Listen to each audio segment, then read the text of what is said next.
Hoje, no Paraná Business, nós falamos sobre o trabalho das empresas de consultoria em tecnologia da informação, aquelas empresas que resolvem os problemas das outras empresas em relação aos computadores, aos softwares. Nós conversamos aqui com o Ricardo Fachin, ele é diretor corporativo da FH, uma empresa que surgiu justamente para isso.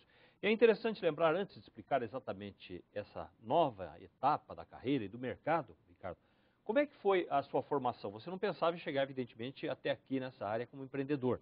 Você começou pensando em ser engenheiro quando foi Sim. para o antigo Cefet, hoje UTFPR. Sim. Eu fiz o curso de Engenharia Industrial Elétrica no Cefet, que hoje é o TFPR. Aí vinha fazendo uma carreira na área de engenharia, então trabalhei na Petrobras, depois trabalhei na Siemens.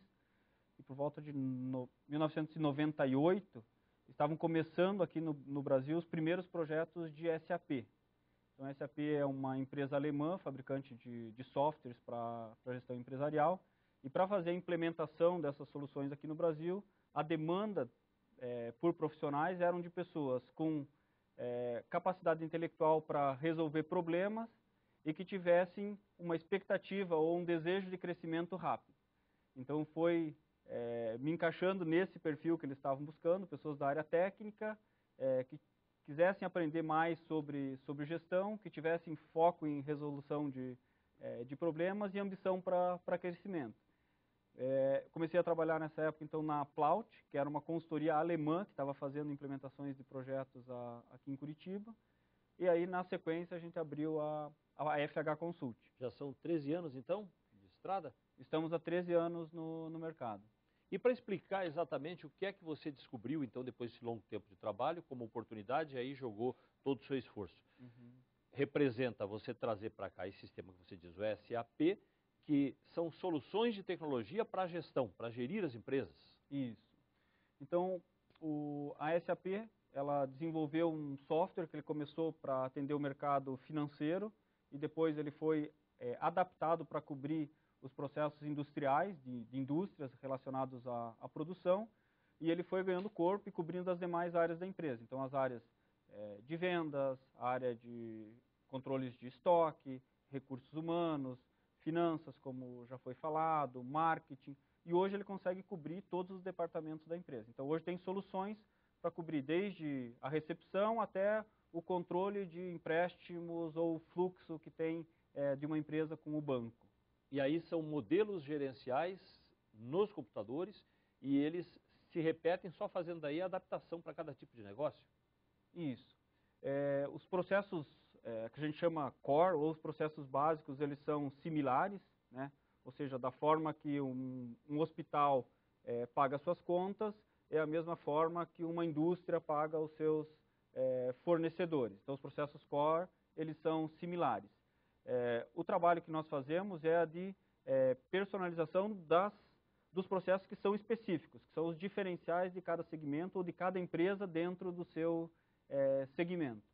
Então, isso exige um trabalho tanto de adaptação da solução para o segmento ou para as características da empresa, quanto para as exigências do mercado onde ele está atuando, quer sejam exigências municipais, estaduais, federais, ou mesmo de outros países ou entidades.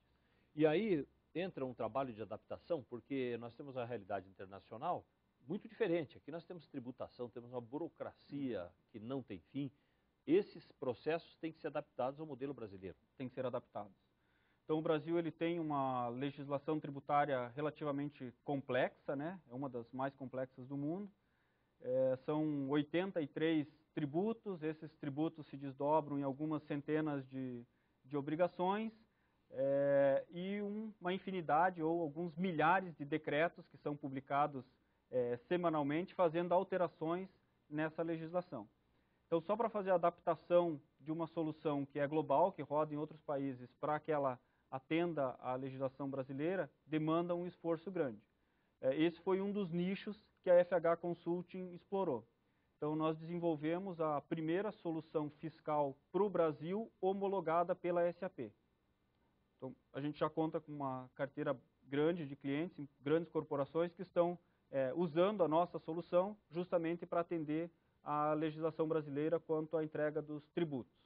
E aí você teve uma primeira empresa que você passou a atender e a partir desse trabalho outras opções foram surgindo no mercado, outras empresas grandes. A FH nós começamos em dois, eu, que sou o Ricardo Fachin, e o Fábio Hawage, nós fizemos engenharia elétrica juntos, e depois criamos a FH. O nosso primeiro cliente foi a Spaipa, a Coca-Cola, aqui em Curitiba, e na sequência nós iniciamos um trabalho com a Klabin, lá em Telêmaco Borba, e as demandas foram aumentando, a gente começou a ficar mais competitivo nesse mercado, a empresa foi crescendo. Hoje nós estamos com quase 300 colaboradores e uma carteira de aproximadamente 100 clientes ativos. São os clientes com quem a gente se relaciona mensalmente. E como é que foi a busca no mercado internacional? Já havia oportunidade aqui dentro, mas também vocês foram ver serviço para prestar para fora do Brasil. Esse é um fato interessante, Vili. Como a gente estava fazendo os projetos aqui no Brasil, atendendo o que era a legislação brasileira, no início a gente trabalhava com consultorias europeias que estavam aqui fazendo a parte que era esse processo core, que era da mesma forma que a empresa operava na Europa, ela queria operar aqui no Brasil, e nós fazíamos a parte de localização. Localização significa adaptação ao modelo regional, aos problemas Exatamente. regionais. Essa possibilidade de contato com as consultorias europeias nos permitiu, num segundo momento, ir para a Europa, fazer projetos junto com eles lá. Então eles viram que nós éramos tão qualificados quanto eles, e em 2002, foi quando a gente fez o primeiro projeto, nós éramos mais baratos. Né? E faz o contrário, o caminho contrário, que geralmente a tecnologia vem de lá para cá. Vocês desenvolviam a tecnologia e voltavam para os países de origem. A gente exportava serviços, né? A gente estava exportando conhecimento para a Europa. Esse processo iniciou em 2002. De lá para cá, a gente veio sofrendo também com câmbio, com políticas e com momentos das economias nos países onde a gente estava, para onde a gente estava exportando. Mas ele perdura até hoje. Ao todo, a gente já exportou para 25 países. Instalação quando você faz o trabalho? É instalação e manutenção também? Tem o atendimento posterior ou é apenas o trabalho de implantação? Tem as duas etapas. Então tem uma etapa de implementação das soluções e depois a gente chama de operação ou de suporte da operação dessas soluções. As empresas são muito dinâmicas, né? Então elas estão o tempo todo fazendo operações de compra de novas empresas, venda, fusões, entrando em novos segmentos, fazendo alterações nos seus processos, e todas essas mudanças que são feitas nos negócios, elas têm que ser refletidas no sistema que elas usam para gerir esse negócio. Como é que você vê o futuro desse ramo de vocês e da própria empresa a partir disso? O segmento de tecnologia da informação, ele está ganhando mais importância nos gestores das empresas. Ela está substituindo em partes o que era uma experiência ou feeling, né? Cada vez mais as informações são tomadas com base em números, com base em dados, e não mais numa expectativa do que pode acontecer do mercado. Então esse é um segmento no qual a área de TI está entrando e está ajudando bastante as empresas a tomarem decisões baseadas em informações, em estatísticas, e ela está incorporando novas tecnologias. Então tem algumas grandes tendências, né? Uma delas é mobilidade, que é você poder fazer a sua tarefa de qualquer aplicativo, de qualquer lugar, a qualquer momento. Então, o seu controle da empresa à distância. Isso. Então tem os 3 pilares da mobilidade. Isso vai para a área de vendas, vai para os colaboradores que trabalham no modelo de home office, vai para um gestor que faz uma aprovação de um pedido de compras ou uma aprovação de um desconto para vendas do seu smartphone. Então essa mobilidade é uma tendência grande que está indo hoje para as aplicações que a gente chama transacionais das empresas.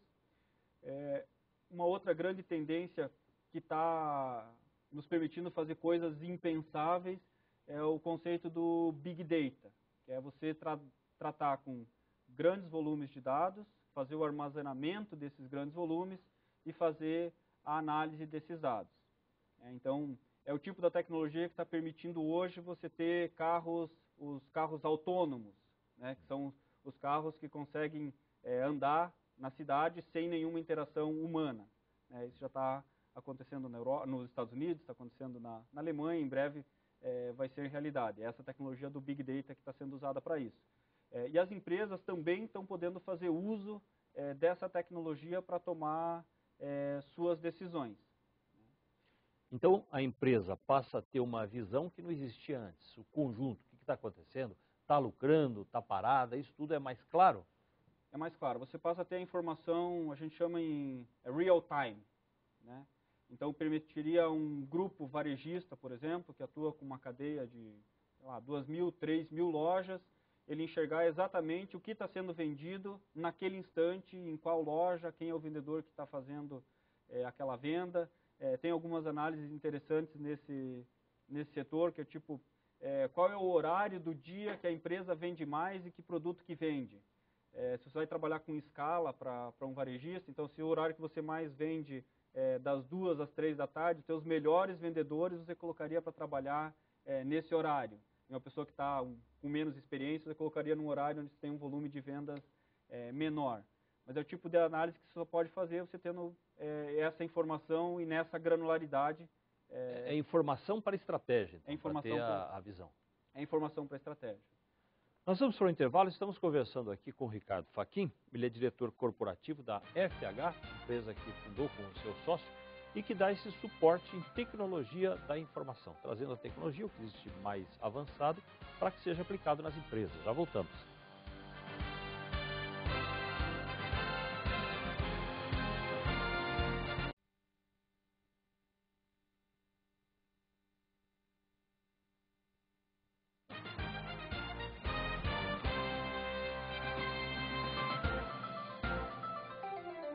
Nosso entrevistado hoje é Ricardo Fachin, ele é diretor corporativo na FH, uma empresa que fundou com um colega de escola na época, depois de terminar a engenharia elétrica, procurando resolver os problemas tecnológicos das empresas, softwares, aqueles programas que facilitam a administração da empresa. Mas uma coisa muito interessante para entender, Ricardo, e vale como exemplo, principalmente para os jovens, ou quem pensa em carreira, que é um momento de decisão que você teve. Você tinha a sua formação, você foi para grandes empresas, inclusive a Petrobras.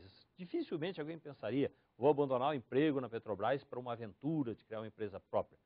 O que é que deu para você essa motivação, essa coragem? Porque tem um outro detalhe importante que você poderia explicar. A nossa universidade, as nossas escolas não preparam ninguém para o empreendedorismo. Pelo contrário, você é preparado para trabalhar para alguém. Exatamente. Então essa foi uma decisão difícil de ser tomada naquele momento. Acho que, como você colocou, foi muito bem colocado, né? As universidades, posso falar da experiência que eu tive, principalmente as técnicas, elas te formam, elas te preparam e elas te moldam para você ser o funcionário de uma grande corporação. Esse é o sinônimo de sucesso, ou era o sinônimo de sucesso, né? Isso vem mudando também. Mas quando eu me formei, o sinônimo de sucesso era você terminar a sua faculdade e ter um bom emprego como engenheiro numa das grandes corporações, basicamente multinacionais que estavam instaladas aqui no Brasil. Quando você parte para abrir o teu negócio, aí você se depara com uma série de gaps na tua formação, com uma série de buracos na tua formação que as faculdades não complementaram. Então você não tem a mínima noção de gestão de pessoas, controle do teu fluxo de caixa, montar um plano de negócios, como que você vai atrair e reter talentos, que tipo de treinamento você vai dar para essas pessoas, como que você vai chegar para o teu futuro cliente para apresentar um produto que ele nunca viu, né? Então, como você identificar nichos no mercado e como explorar esses nichos. E principalmente a mentalidade mesmo. Você pensa como empregado, nada de errado, porque afinal a pessoa pode ser empregada se ela preferir ter uma carreira.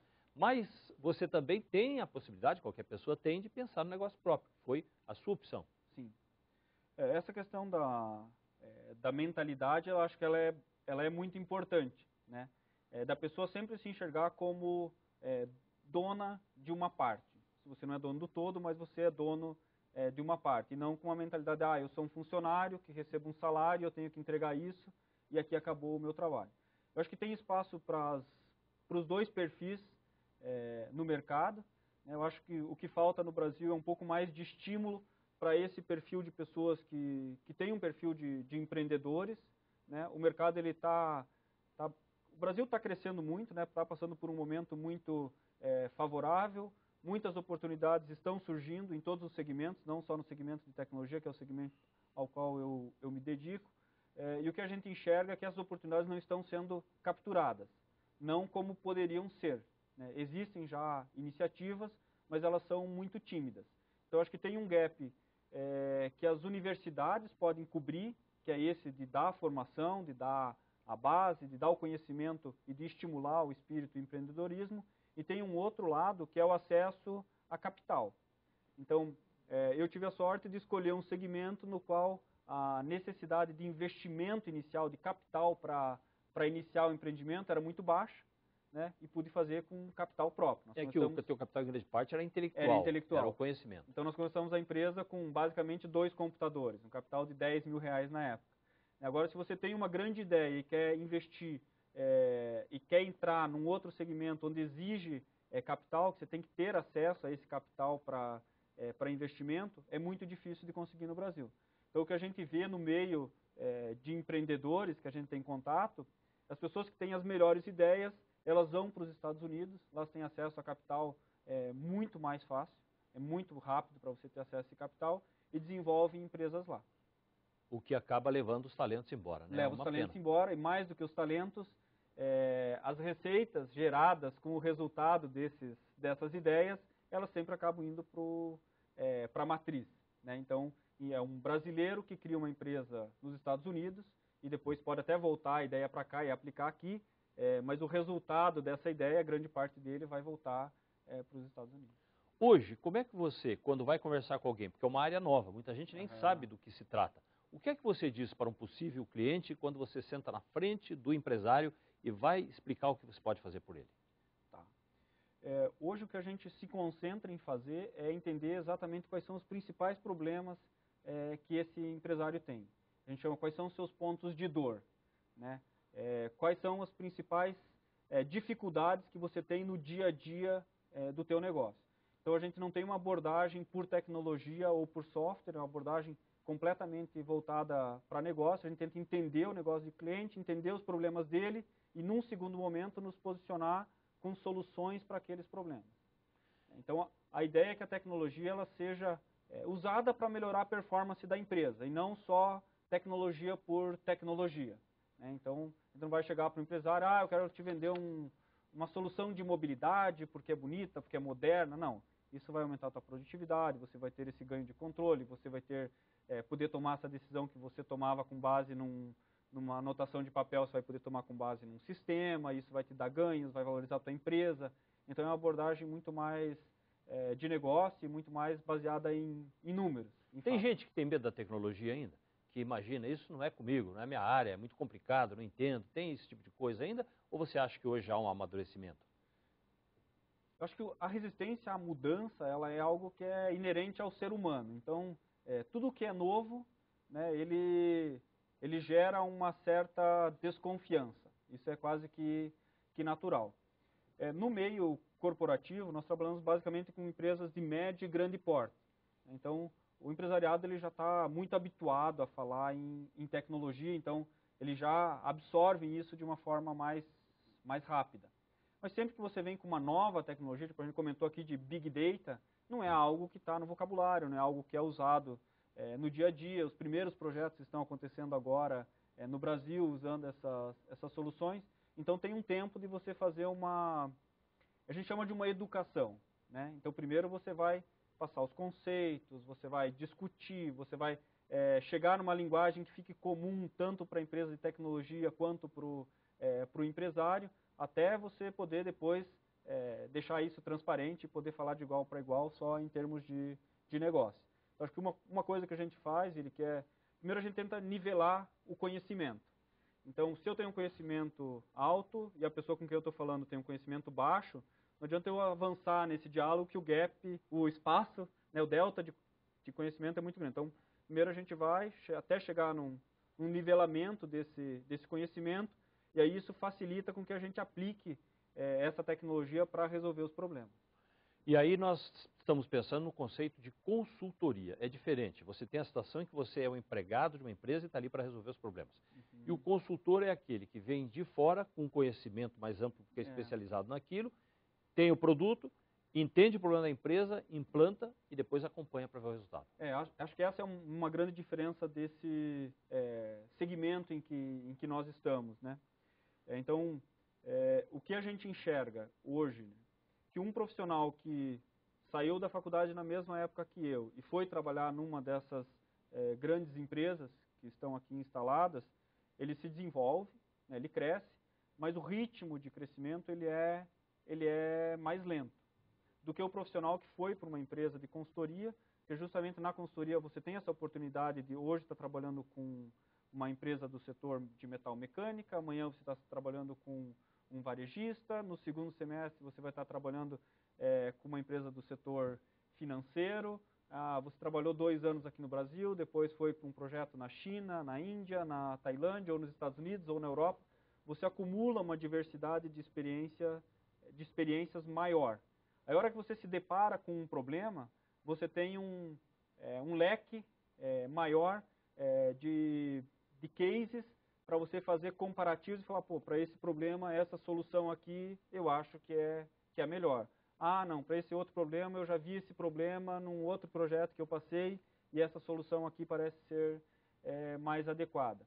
Então, eu acho que isso ele dá um diferencial bastante grande para os profissionais que vão para as áreas de consultoria, né? Entretanto, no Brasil, o segmento de consultoria, tanto de management consulting quanto de consultoria em tecnologia, ele é relativamente novo e pequeno, né? Então, já ao passo que nos Estados Unidos, por exemplo, a carreira tradicional de um executivo é ele sair, os melhores profissionais das universidades vão para as empresas de management consulting ou de consultoria em tecnologia, trabalham lá por 3, 4, 5 anos, adquirem essa diversidade de conhecimento e depois eles voltam para um setor específico, para um país específico, para assumir cargos executivos. Já que no Brasil a trajetória ela não é essa a trajetória comum dos executivos. É mais natural que o executivo venha, comece na base de uma empresa e vá crescendo até virar um presidente ou um diretor dentro da empresa. Aí é a opção, né? Ou seguir de uma forma lenta dentro da empresa pensando na segurança, ou quem tem aquele não tem medo do risco, quero dizer. Não tem medo do risco. Foi o teu caso, né? Você tem que estar disposto a correr algum risco, né? E valeu a pena. O prêmio é sempre proporcional ao risco que você está tomando, né? Tá certo. Muito obrigado, Ricardo. Parabéns pelo trabalho de vocês. Muito obrigado. Obrigado.